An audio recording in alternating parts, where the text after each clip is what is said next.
کسی نے حضرت ابو ہریرہ سے کہا کہ کوئی ایسی حدیث سناؤ جو آپ کو بھی بڑی محبوب ہو۔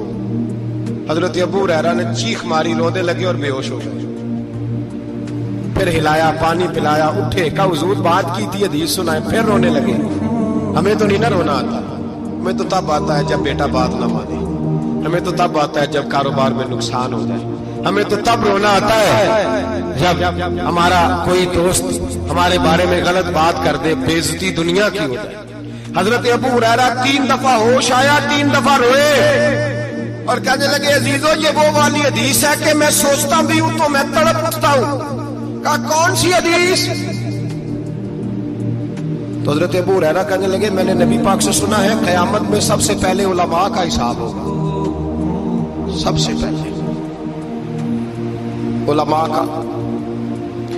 رب کریم فرمائے گا تمہاری دین کے نام پر بڑی موجیں تھیں، تمہارے بڑے پوسٹر چھپتے تھے، لائنیں بنا کے لوگ تمہارے ہاتھ چومتے تھے، لوگ تمہاری گھڑی کو بھی چومنا اپنے لیے سعادت سمجھتے تھے۔ بتاؤ میرے رسول کے نام پر کھانے والوں کیا کر کے آئے ہو؟ عمل بتاؤ، عمل۔ موج بڑی کی نا تم نے، بتاؤ عمل۔ علماء عالم عرض کرے گا اے اللہ میں جگہ جگہ تیرے رسول کے دین کی بات کرتا تھا، میں قرآن کے درس دیتا تھا، میں راتیں بیدار رہ کے تیاریاں کرتا تھا، میں جو بن سکا کیا۔ رب فرمائے گا نہیں، تو نے تو اس لیے کیا تھا کہ لوگ تجھے پیر صاحب کہیں، مولانا صاحب کہیں، تیرے نعرے لگائیں تو لگے نہیں پھر تیرے نعرے، پھر لوگوں نے لمبے لمبے القابات پکارے نہیں تیرے۔ حضور سید عالم علیہ السلام فرماتے ہیں پہلا حساب اس کا لے گا جو عالم کہلاتا تھا۔ رب پوچھے گا تجھے طاقت دی، ہمت دی، بولنے کی صلاحیت دی، اپنے فضل سے دی، بتا کیا کما کے آیا ہے۔ حضرت ابو ہریرہ روتے ہیں، کہتے ہیں میں بھی تو حدیثیں سناتا ہوں، میں بھی تو عالم ہوں، میرے پیچھے بھی تو لوگ بھاگتے ہیں۔ لوگوں بتاؤ اگر اللہ نے ابو ہریرہ سے پوچھا تو کیا جواب دے گا؟ اللہ فرمائے گا علماء کے لیے بخاری مسلم ہے، انہیں اٹھاؤ اور جہنم میں ڈال دو۔ امام غزالی فرماتے ہیں اگر کسی عالم کو سزا ملی تو سخت سے سخت عالم کو ملے گی۔ دعا فرمائیں اللہ میرے جیسے لوگوں کو ہدایت کا رستہ عطا فرمائے، اور جو کہتے ہیں سمجھتے ہیں اللہ اس پر عمل کی توفیق عطا فرمائے۔ فرمایا حضرت ابو ہریرہ نے دوسرے نمبر پر سخی اللہ کی بارگاہ میں کھڑا کیا جائے، مالدار۔ رب فرمائے گا بول، کچھ ایسے بھی تھے جن کے پاس شام کی روٹی نہیں تھی، تجھے میں نے تیری تجوری بھر کے تجھے دولت عطا کی، تجھے وراثت میں میں نے مربے دیے، جائیدادیں دی۔ بتا وہ کچھ وہ تھے سویرے مزدوری کرنے جاتے تھے، کما کے لاتے تھے، ہزاروں روپیہ تیری بینک میں پڑا تھا، بتا کیا کیا تو نے؟ اے اللہ میں نے مسجد میں دیے، مدرسے میں دیے، 30 دن افطاریاں پکاتا رہا۔ اللہ فرمائے گا تو جھوٹ بولتا ہے، تو سارا کچھ اس لیے کرتا تھا کہ لوگ تجھے سخی کہے۔ ہاں ہاں تیرا اعلان ہوا مسجد میں، لوگوں نے کہا وہ دیکھو کتنے پیسے دے رہا ہے، اس کا وہ دیکھو نام لکھا ہوا ہے ہسپتال کے ایک کونے میں کہ یہ والا بلاک فلاں سیٹھ صاحب نے بنایا، یہ دیکھو لکھا ہوا ہے کہ یہ کمرہ مدرسے کا اس نے بنایا، تو لکھ دیا گیا، نعرے لگ گئے، اب جا دوڑ جا۔ اللہ جہنم میں پھینک دے گا۔ فرمایا پھر شہید کھڑا کیا جائے گا۔ ہاں بھائی تجھے طاقت دی، ہمت دی، بتا کہاں خرچ کی، کہاں؟ اے اللہ شہید ہی ہو گیا۔ فرمایا وہ تو اس لیے ہوا تھا کہ لوگ تجھے شہید کہیں، بہادر کہیں، تیرے نام پہ روڈ کا نام رکھا جائے، تمغہ حسن کارکردگی ملے سو مل گیا۔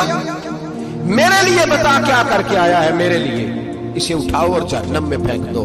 بھائیو عذاب کڑا ہے، عذاب سخت ہے، حساب سخت ہے، اور جو حساب لینے والا ہے اس کو میں نا تراویح ہو رہی تھی تو قاری صاحب نے ایک سورہ یاسین شروع کی، وَامْتَازُوا الْيَوْمَ أَيُّهَا الْمُجْرِمُونَ۔ اللہ فرماتا ہے قیامت میں کہوں گا مجرم جو ہے نا وہ صفوں سے باہر آ جائے، صفوں سے باہر آ جائے۔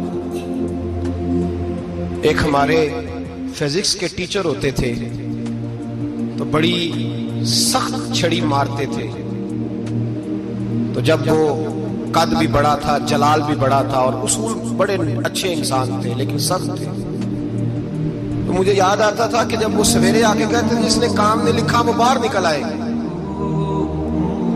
دو قسم کی چوٹ لگتی تھی، ایک تو خیال یہ آتا تھا کہ شرمندگی بڑی ہوگی کہ سارے اسٹوڈنٹ بیٹھے ہیں اور 2 3 4 ان کو کہا وہاں مرغے بن جاؤ، بڑی شرم آتی تھی۔ اور پھر جب وہ مارتے تھے اتنا سخت مارتے تھے کہ کئی کے دن تکلیف رہتی تھی، بتایا نہیں جاتا تھا۔ وہ اسٹوڈنٹ بتاتے تھے یار اس سے بچو کسی بھی طریقے، اور کسی کا کام رہ بھی جاتا تھا کہتے تھے اس پیریڈ کی ڈیوٹی سبق یاد کر کے آنا ہے۔ سخت ٹیچر کے بارے میں تیرا میرا یہ رویہ ہے۔ تو یاد آ رہا تھا جب وہ کہہ رہے تھے نا وَامْتَازُوا الْيَوْمَ أَيُّهَا الْمُجْرِمُونَ، تو میں صف میں کھڑا تھا تو 2 قطرے میرے بہہ گئے آنسو کے۔ مجھے ساتھ بچہ کہنے لگا طبیعت ٹھیک ہے؟ میں نے کہا طبیعت تو ٹھیک ہے، کچھ یاد آ گیا ہے کہ میدان محشر میں یہاں تو چھپے ہوئے ہیں نا عیب، چھپے ہوئے ہیں، اور بھائی رب بڑا کریم ہے، عیبوں کے باوجود نوازتا ہے۔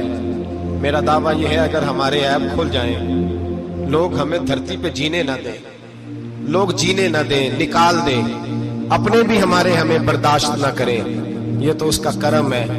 پتہ سارا ہے سردار کو کیتیاں دا، پردہ چپایا ہی تیرا بھلا ہو سی۔ وَامْتَازُوا الْيَوْمَ أَيُّهَا الْمُجْرِمُونَ۔ اللہ فرمائے گا مجرم باہر آ جائے۔ یا اللہ کیا ہوگا؟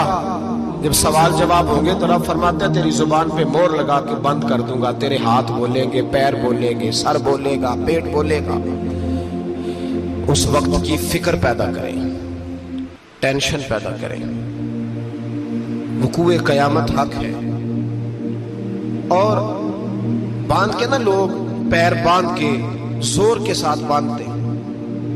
سگا بیٹا جب قبر میں دفن کرتا ہے نا تو وہ بھی کہتا ہے وہ کونا، یہ کونا تھوڑا سا مٹی کم ہے، یہاں بھی مٹی ڈالو۔ پہلے لوگ روزانہ جاتے ہیں، پھر ہفتے کے بعد، پھر مہینوں بیت جاتے ہیں۔ کچھ قبریں ایسی بھی ہیں جن پہ کھڑے ہوں تو لگتا ہے قبریں رو رہی ہیں، اور کہتی ہیں جاؤ میرے گھر والوں سے جا کے کہو کوئی پھیرا ہی لگا جائے، ایک دفعہ آئے تو صحیح۔ کوئی مٹی نہیں ڈالتا۔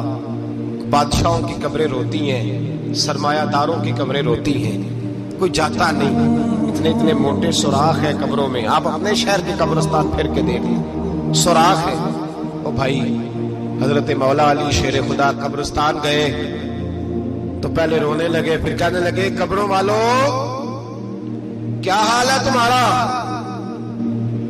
تو آپ فرماتے ہیں مردہ مجھے اندر سے بول کے کہنے لگا علی کفن پھٹ گیا، ہڈیاں ٹوٹ گئی، مال تو دے آئے تھے وارثوں کو پر حساب ہمیں دینا پڑ رہا ہے، تو بتا پیچھے کیا حالات ہیں؟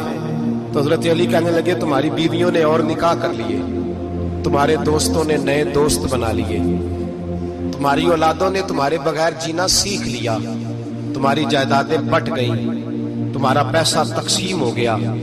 پہلے تو کوئی تمہارا نام لیتا تھا، اب تو تمہارا ذکر ختم ہو گیا، اب تو 1-2 نسل تک تمہارا ذکر تھا، اب تو تمہیں یاد ہی کوئی نہیں کرتا۔ کہتے ہیں لوگ یہاں کوئی رہا کرتا تھا، یہاں کوئی ہوا کرتا تھا، اب تو تم قصہ پارینہ، قصہ ماضی ہو گئے۔ حساب کا وقت قریب ہے، قریب آ گیا وقت۔ اللہ فرماتے ہیں اقترب للناس حسابهم وهم فی غفلۃ معرضون۔ فرمایا حساب کا وقت قریب آ گیا ہے تو ابھی بھی غافل ہے۔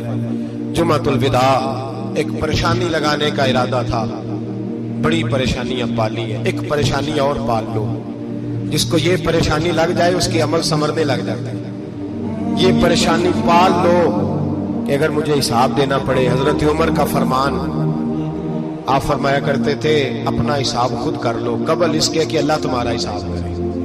خود کر لو اپنا حساب، خود کھاتے ٹھیک کر کے رکھو، چیک کر کے رکھو۔